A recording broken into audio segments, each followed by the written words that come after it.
Assalamu alaykum muhtaram millatdoshlar. Siz Yangi G'asr kanalында авыл, андагы яшәеш һәм аграр тармакта барган үзгәрешләрне яктыртучы туган җир тапшыруын карыйсыз. Кабат сезнең белән күрешүгә шиксез шатбыз. Бүгенге чыгарылышта башкалар 7-8 сетнер уңыш җыйса, ул гектарыннан 23 сетнер бөртек суктырган. Фермерның кырлары уңдырышлымы, әллә сәбәп башкадамы? Азык җитәр, әмма сыйфаты түбән. Әлмәт районы терлекләре кышка әзерме?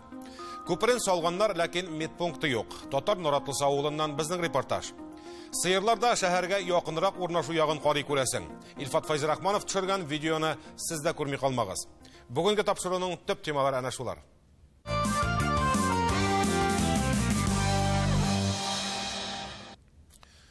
Бүгенге көндә җир рәсмиләштерүдән дә буталчык нәрсә бар микән?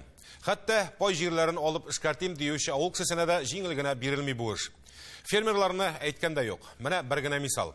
Әлмәт районында фермерлар җир рәсмиләштерергә тотына. Барлык баскычларны үтеп, аукционга килеп җитәләр. Аукцион хакындагы мәгълүмат газетага да бастырыла, сайтка да куела. Әнә шундый хәбәрне күреп алган Самара өлкәсе кешесе дә аукционда катнашырга теләк белдерә. Анда инде үзегез беләсез, берәм-берәм саннарны күтәрә башлагач, җирнең бәясе дә арта бара. Нәтиҗәдә район фермерлары кул селтәп кайтып китә. Хәзер бит инде ул мәйданны Самара вәкиле сатып алырга тиеш була. Ул үз чиратында әлеге җирне шул аукционда катнашкан фермерларга арендага тәкъдим итә. Шактый кыйммәт бәягә. Менә ничек итеп бармакка бармак сукмый гына акча эшләргә теләүче бәндәләр артып китте хәзер. Бүген бер Әлмәт районында гына да 8000 гектар кулланылмый торган җирләр бар. Әле хуҗасы булып та эшкәртелми, әрәмәлек басканнарында кушсаң 20000 гектарга җыела диләр. Күпме мәйдан кысыр ята, күпме уңыш үстерелми кала дигән сүз бит бу. Бүген районда эшен дә күрсәтә белгән, үз фикерен дә курыкмый әйтеп бирә торган фермер бар. Ул Наил Рафиков. Быел бөртеклеләрнең һәр гектарыннан 23 центнер уңыш үстергән фермерның фикерләрен киләсе язмада ишетерсез. Шулай ук кулланылмый торган кишәрлекләрнең язмышында ачыкларбыз. Җирне алдап булмый. Бөтен нәрсәне алдап була. Үзеңне дә алдыйсың иногда. Җирне алдап булмый. Җиргә күпме бирәсең, ул сиңа шушы чиклек кенә бирә. Игенчелектә яшел китапка язылганнарга буйсынып эшләсәң генә уңыш аласың. Быел август ахырында Наил Рафиков та чәчәргәме юкмы дип уйга кала. Әмма 40 еллык тәҗрибәсе чәчәргә куша. Бүген элиталы скипетр сорты матур тишелеш биргән әнә. Пар җирләре иде безнең. 7-8 мәртәбә кирдек без анда. Идеальный әзерләнгән пар җирләренә чәчеп куйдык. 3-4 сентябрьдә яңгырлар яуды. Шуннан соң матур иттереп чыктылар уҗымнар. Бүгенге көнгә мин шатланам бик. Оннан соң да яңгырлар яуды. Бүгенге көнгә уҗымнарның состояниесе әйбәт дип саныймын. 1200 гектар чәчүлекнең 300 гектарына көзге будай чәчелгән. Октябрь җылы булды. Соңгы тәүлек буе яуган яңгырлар белән туфрак дымга туйынгандыр шәт. Фермер үсемлеккә нәрсә кирәк, технология нәрсә таләп итә, барысында җиренә җиткереп үти. Җир хуҗасының тоткан чыгымнары һәр гектардан 40-50 центнер уңыш алырга тәгаенләнгән. Быел аның уртачасы узган елга кебек 53 центнер түгел, 23 центнер булган. 2020 елны себестоимости 7 сум 1 килограмм. Ашлыкныкы иде. Но без ул елны алдык 14-15 сумга саттык. Рентабельность 100% иде. 100%. Чөнки 52 центнер средний урожай алдык. 52 центнер. Быел 25 центнер алдык средний урожай. Но чыгымнар 2 мәртәбә күбрәк. Но бүгенге көнгә бәясе дә 18500-дән бүгенге көнгә ипи әлдә сатмадык, но әз генә саттык. 18500 бүгенге көнгә ипинең бәясе. Чыгымы 14 сум. Дөресе быелгы бәяләр белән дә фермерның акча кереме киләсе ел уңышына кадәр кредитларсыз гына яшәргә җитә. Ашламаны да көздән үк җитәрлек алып куйган ул. Шунсыз булмый да. Узган ел азотлы ашламаның килограммы 13 сум 50 тиен булса, хәзер 25-26 сумга тәкъдим итәләр. Наил Шикер улы анысын Уралхим оешмасыннан 20 сумга алып калдым дип куана. Киләсе язга бәяләрнең ничек буласын бер Ходай гына белә. Әнә шулай ул елдар белән бөтен күңелен биреп җирдә эшләүче фермер ташлы җирдә дә мул уңыш үстерә. Әле чәчүлек җирен тагында арттырыр иде. Техникасы, тагылма кораллары да җитәрлек юк исә. Бүгенге генә миңа тагын 500 гектар җир кирәк иде. Шул 500 гектар җир менә Сырым янындагы җирләр кемнәр? Самарадан конкурсный управляющийдан сатып алганнар, бусы кемнекедер, бусы кемне сорыймын. Yok, alıp bulmayı bir kimden de hocası var. Gördünüz bit менә шушыннан ni 10 yıl, 15 yıl. Бирегез. Yok. Кешесе бар. Бүген Әлмәт районы җитәкчелеге ул эшкәртелми яткан җирләрне әйләнешкә кертү юлларын эзли. Шәхси кулларда булганнарын Россия авыл хуҗалыгы күзәтчелеге белән тикшереп чыгу кирәк. Ә инде дәүләт җирләрен рәсмиләштергәндә дә үз кыенлыклары җитәрлек. Когда пустующие земли, госземли, они выставляются на торги, то предприятие, которое желает зайти, вести обработку, вести свою производственную деятельность, так скажем. Ну, раз законодательство земельное позволяет заявляться на торги уже вторым лицам, физлицам, уже идет более проблематично оформление. Бүген районга яңа инвестор җәлеп итмәкчеләр. Җир рәсмиләштерү соңга калганлык белән туфрак эшкәртүне дә күптән түгел башлаганнар. У нас необрабатываемых земель по Альметьевскому району. Әлмәт районы буенча эшкәртелмәгән җирләрнең күләме 8700 гектар чамасы иде. Ел дәвамында авыл хуҗалыгы оешмалары, фермер хуҗалыклары тарафыннан 2000 гектарга якын җир кулланышка кертелде. Өстәвенә Әлмәт районы белән Чистай агрофирмасы арасында да килешү төзелгән. Бүгенгә алар инде Түбән Абдул авыл җирлегендә 1000 гектарга якын җирне эшкәрттеләр. Хәзерге вакытта Яңа Троицкий авылы янында эшлиләр. Пайшлар белән дә 1200 гектарга якын җиргә килешү төзелгән. Алар инде 600 гектардан артык җирне эшкәртеп бетерде. Соңга калып булса да әлеге сезон ахырына бу мәйдандагы эшләрне тулысынча тәмамларлар дигән өметтә калабыз. Җирнең бәясе елдан ел өскә үрмәли. Шуңа да гомеренә туфрак эшкәртеп карамаучылар да мөмкинлек чыгуга җир алып куярга тырыша торгандар. Аннан соң сатып җибәрергә була бит. Ә менә чын-чынлап икмәк үстерәм дип янып йөрүче фермерлар җир ала алмый тилмерә. Әлмәт районында бөтен җир бүленгән. Практически урыс әйткәнчә собака на сене. Үзе дә эштәгәртми, кешегә дә бирми. Чүбесе 20 000 гектар бар.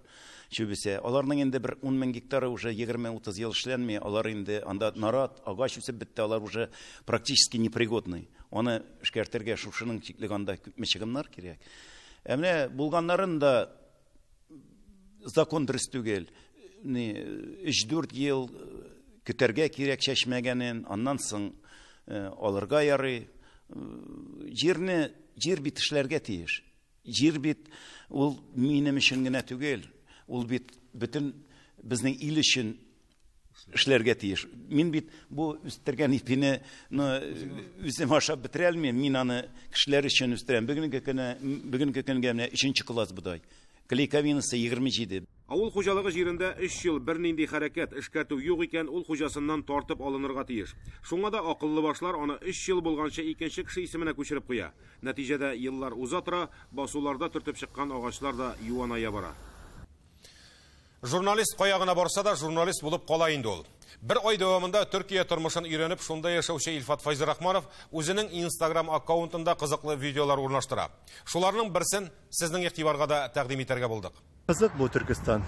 Менә биредә кул сузымында гына зур трасса, биек йортлар һәм юл буенда әнә безнең сыерлар. Берсе агач кимерә, күзәтеп җөрим. Алар безнең сыерлар кебек үк, куши, безнең сыерлар кебек үк. Ашыйлар, нәрсә монда чүлдә аларга әлбәттә бездәге кебек сусыл, тәмле печән юктыр инде аларга. Таулардан апшып ашаталар микән? Әнә бозавы. Бик күркәм күренеш. Моны Рамил Гарипов булса, репортаж төшереп, туган җир программасында күрсәтер иде инде. Күрәсез, Төркиядә күп катлы йортлар янәшәсендә дә сыер асрап көн итүчеләр бар икән. Ә бездә андыйлар булса, тирес исе килә дип ул кешенең күзен дә ачтырмаслар иде мөгаен. Сыерлары бездәге кебек тәмле печән ашамый дигәннән. Быел бездә дә терлек азыгының сыйфаты дан түгел. Шуңа да мал асраучы хуҗалыкларга терлек азыгын даими лабораторияләрдә тикшертеп, җитмәгән маддәләрен өстәп балансларга туры килә. Белгәнегезчә, аларның да бәяләре күтәрелде быел. Димәк, сөт һәм ит җитештерүдәге чыгымнар да арта дигән сүз. Бездә шулай бит ул. Мәсәлән, бензинга бәя арта, ә халык бер машинасына утырып чаба бирә. Электр, газ белән дә шул ук хәл. Ә менә азык-төлеккә бәя артса, шул мизгелдә үк канәгатьсезлек белдерә башлыйлар. Юкса авыл хуҗалыгында да шул ягулыкны, электр энергиясын сарыф итеп продукция җитештерелә. Быел республикада тірлік соны кимеген дейдік. Әлігі вазғият Әлмәт районында да күзәтілі. Киметуі жеңіл ол, әміне мал санын арттыру шақты ауыр һәм қимметке түші тұрған іш. Әлі тірлікшілік комплексі түзірге тілек білдірушілері де көрінмей. Есть у нас сокращение по сравнению с прошлым годом. Узган ел белән чагыштырганда мөгезле эретерлек якынча 1700 башка кимеде бу ярыш шишмә кебек хуҗалыкларның терлекчелек өлкәсендә үз эшчәнлекләрен туктатуына бәйле. Шулпан инде 20-нче елда ук маллар санын кыскартты. Клементей хуҗалыгы фермер булып үзгәрде. Проблемалар шактый әлбәттә, ләкин сөт юнәлешеннән башка хуҗалыкта үсеш булмаячагын аңлаган җитәкчеләр көтүлекне яңарту, мал башын арттыру буенча эшләргә тырышалар. Бу хакта әзерләнгән видео язманы киләсе атнада тапшыруның рус телендәге чыгарылышында тәкъдим итәрбез.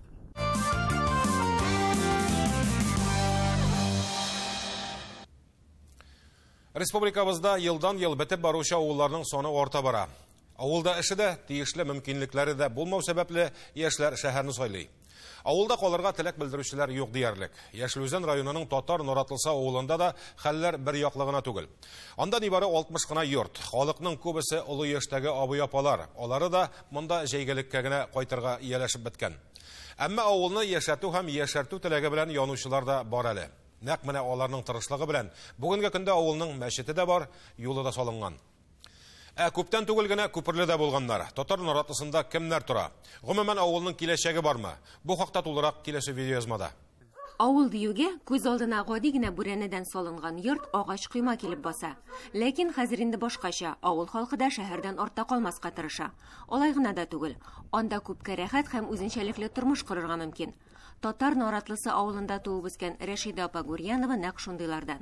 20 елдан артык тәҗрибәсе булган дизайнер лаеклы ялга чыккач туган нигезен төкләндерүгә керешә.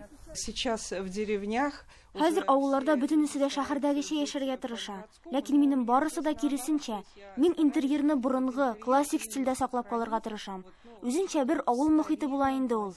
Рәшида апаның өенә килеп кергәч тә үзеңне бер музейга килеп эләккән кебек хис итәсең. Мондагы һәр нәрсә дә зауыклы. Иң мөһиме хуҗабикәнең үз куллары белән эшләнгән. Рәшида апа бер генә иске әйберне дә ташламый. Киресенчә ул үзенең фантазиясен, күңел җылысын кушып, алардан искиткеч матур үй эшләнмәләре иҗат итә. Мисал өчен иске генә бер өстәл хәзер менә шундый үзенчәлекле гаилә белән җыелып шәй эче урынына әйләнгән. Истанбулдан алып кайткан люстралар, мич кырын бизәүче картиналар, нәрсә генә юк монда. Бер гасырдан артык тарихы булган шкаф кына ни тора.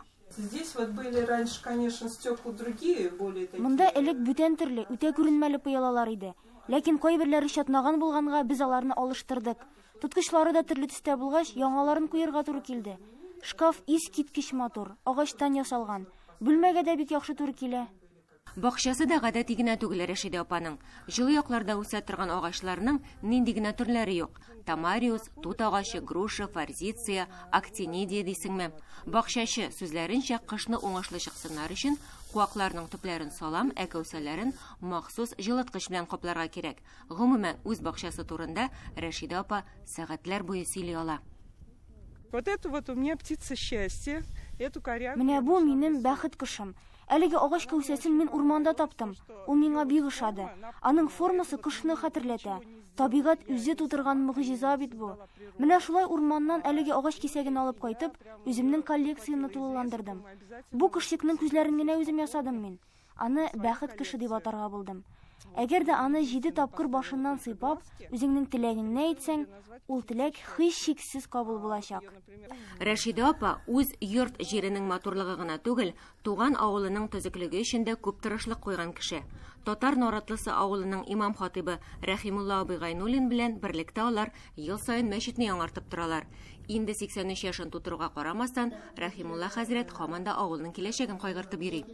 Менә мәчет корганнан бирле төзекләндерү эшләре, менә трубаларны алмаштырдык, без аны трубаларны игәри җылы булгасын, шул печләрне алмаштырырга туры килде.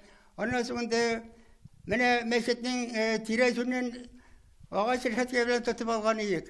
Ул алар ишере башлады, таш рәшәткәгә инде алмаштырдык. Авыл халкының ярдәме белән шунда бергә булышып, бергә эшләп алып бардык шул эшләрне. Моңарчы авыл халкын борчыган төп проблемаларның берсе булган күпер мәсьәләсендә хәл иткәннәр. Авылны зират белән айырып торучы Гүбнә елгасы аркылы йөзеп чыгарга да туры килгән чаклар булды хәтта дип сөйли авыл халкы. Біздің зиратыбыз да теге яқта, зиратқа да шығып болмайды. Рус аялы татар жалі арқылы айланып шығырға 20 километр керек. Кіші мәрхімлер бола бізде әнде өліккенме аларны жерлегенде татар жалі арқылы шығырға керек. 20 километр ол бек жайсыз дейіп. Тик яңа күперне саклап калу өчен эшне ахырына кадәр җиткерергә кирәк. Узган ел салынган күперне язгы ташы алып киткән булган. Зур авырлыклар белән бирелгән әлеге кыйммәтле бүләкне икенче тапкырда суга саласы килми авыл халкының. Авылда яшәүчеләрнең күбесе олы яшьтәге әби-бабайлар, шуңа да халыкны фельдшер-акушерлык пункты булмавы борчый. Бүген ширләрнең төре дә кызу тизлек белән артып торганда, авылда беренче ярдәм күрсәтү урыны булмау өлкәннәрне борчуга сала. Кортлар без 80-нән узган корчыклар. Безгә помощь кирәк. Онтылмый инде. Медсестрама медпунктна минпункт салырга бик расход турында аны салырга. Әүвәл без фирмада эшләгәндә вагоннарына китереп куялар инде. Менә бит. Шуның өчен вагон китереп куйсалар да бик ярар. Олы кешеләр ичмаса пунктка бар койсаң да билне үчәргә кирәк. Мин инде бүген исән ул кешеләр алар бүген исән иртәгә әллә нәрсә булып куя. Әлбәттә, әлеге сораулар бөтенләй хәл ителмәслек түгел. Бигрәк тә авыл халкы өчен җан атып биргән кешеләре булганда. Кем белә бит, бәлки киләчәктә бай тарихлы татар наратлысындагы проблемалар хәл ителер һәм авылның даны еракларга таралыр. Хәзер күп хуҗалыклар шәхси кулларга күчте. Хуҗалары телиләр икән эшлиләр, теләмиләр икән хуҗалыкны сатып та җибәрәләр. Кайберләре малларны бетерә, фермаларны сүтә. Авыл кешесе генә мондый күренешне кабул итә алмый, борчыла. Терлек бетсә, авылның да гомере кыскара бит. Менә бу фотоларны безгә Лениногорский районы Чершыл авылыннан чыгып җибәргәннәр. Узган гасырның 70нче елларында 1000 баш терлеккә комплекс җәйге лагерь төзеткән. Көтүлек җирләрен сугарулы иткән Спартак колхозын Мәскәүнең үзәк телевидениесеннән дә күрсәткәннәр ул вакытта. Ә бүген әнә 1000 баш терлектә юк, торакларны җимереп баралар дип хәбәр итә авыл халкы. Мондый хилафлыкның сәбәпләре турында киләсе тапшыруда тулырак итеп сөйләрбез.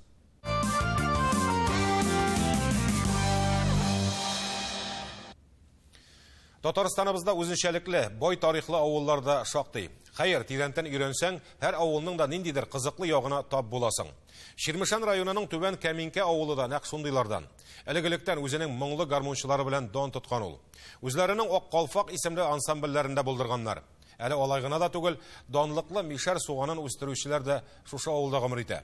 Югыйсә атаклы Ширмешән суганы турында ишетмәгән, белмәгән кеше юктыр республикада. Моңлы гармун көйләренә җырлый-җырлый ничек суган үстергәннәрен Рузилә Фәттахова күреп кайтты. Хәлимә апа белән Азат абый Гайнуллиннарның җир-җиренә кергәч тә, үзеңне чын суган патшалыгына килеп эләккәндәй хис итәсең. Башлы суганмы, шимшегеме, яисә кара суган-ырлыгымы, барысы да үзләренеке. Ләкин Хәлимә апа сүзләренчә, соңгы вакытларда Үзбәкстан якларыннан кайткан суган киң тарала башлаган. Шуңа да элек бөтен авыллары белән күпләп башлы суган үстергән булсалар, хәзер исә ырлыкка күчкәннәр. Ырлыкны үстерү өчен иң беренче без баштан февраль айыннан тотынабыз машу карарлыкны баштан гел төпләренә чәчеп карыйбыз. Аның шул яртысы чыкса, яхшы була инде. Аннан соң кар эреп бетүгә утыртабыз зур суганны. Менә бу зур суган инде безнең һәр елны шулай иреп калдырабыз аны, иреп калдырабыз аны. Аны шарчилек ясап, аны саклыйбыз без иян астында, караңгы урында. Шуны китеп утыртабыз кар эрүгә. Аннан соң кар эрүгә утыртабыз шу ырлык, кар эрүгә утыртабыз ырлыкны, менә бу ырлыкны. Әгәр дә безнең кар эрүгә утыртмасак, җирләр кибеп китә дә ырлыгыбыз чыкмый. Суган уңышы күп булсын өчен җиле дә вакытында исеп, яңгыры да вакытында яу кирәк. Шуңа күрә быел суган үстерүчеләргә бераз авырга туры килгән. Әмма бакчачылар елына күрә уңыш белән канәгать. Үзебезгә ашарга гына түгел, әле сатарга да җитә ди Гайнуллиннар. Алар өчен иң мөһиме Ширмешән суганда брендының сыйфатын югалтмау. Безнең суганнарыбыз яхшы саклана, нык һәм ачылыгы да бар аларның. Бессоновский дип аталган аларның сортлары. Суганны үстерү бер хәл, дөрес итеп саклый белү уңышның төп нигезе. Хәлимә апа белән Азат абыйның суган саклау өчен хәтта махсус кичкенә генә бүлмәләре дә бар. Башлы суган идән астында булса, ырлыклары махсус киштәләрдә кыш чыга. Иң главный саклауда инде ул, сакланышта. Кара яхшы чиста урында сакланса, суганы да була. Бакларын башлы капчыкларга салып куябыз. әрерәкләрен тәлгәшләрдә шундый икегә бергә күшеп ясаган тәлгәшләр. Суган үстерүнең дә төп нечкәлекләренә төшендек. Ничек әйтәләр әле, эш беткәч уйнарга ярый дипме? Шулай булгач Түбән Кәминкәнең җыр-моң осталарында күрми китеп булмас. Авылның мәдәният йортында ниләр бар икән?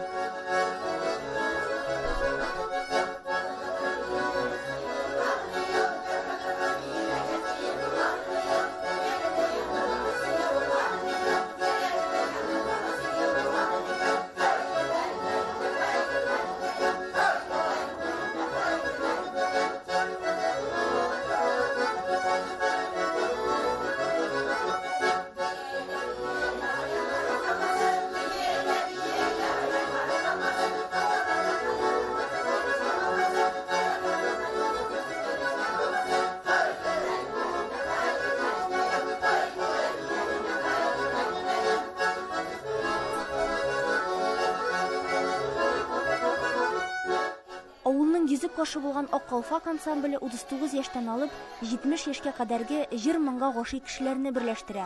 Алар әле җырлап биеп кенә калмый, үзләре үк чигә, бәйли, тәмледән тәмле татар халык ашлары белән дә сыйлый. Кыскасы, бар эшкә дә булган апалар. Бер дә тик тормаганнадыр, алардан һәр вакыт нур бөркелеп, дәрт ташып тора. Безнең Ак Калфак ансамбле Түбән Кәминкә культура йорты каршында 18 елның январь аеннан оешты. Безнең ансамбль без баштан ансамбль булып түгел, түгәрәк булып кына оешкан идек. Кул эшләре түгәрәге. Аннан соң безнең ансамблебезгә йөрүче бер иптәшебез Сания безгә шундый тәкъдим белән чыкты. Әйдәгез, кызлар, үзебез алъяпкычлар тегик, яулыклар тегик, чигик диде. Безнең культура йортыбызга бер концертный костюм булыр дигән тәкъдим белән чыкты. Җырчысы булган җирдә гармунчысыз булмый диләр. Ак Калфак төркемен гармунчы егетләреннән башка күз алдына китерү дә мөмкин түгел. Гомер-гомергә гармунчылары белән дан тоткан Түбән Кәминкә авылы моңнары һәркемнең күңелендә тирән эз калдырырлык.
Туган җир тапшыруының бүгенге чыгарылышы тәмам. Аның чираттагысын рус телендә Гүзәл Хөсәйнова алып барачак. Ә без 26 ноябрь кичендә очрашырбыз. Борчыган сорауларыгыз булса, аларны безгә WhatsApp номеры аша юллый аласыз. Аралашып яшик. Иң мөһиме, үзегезне һәм якыннарыгызны саклагыз. Исәнлектә күрешергә язсын.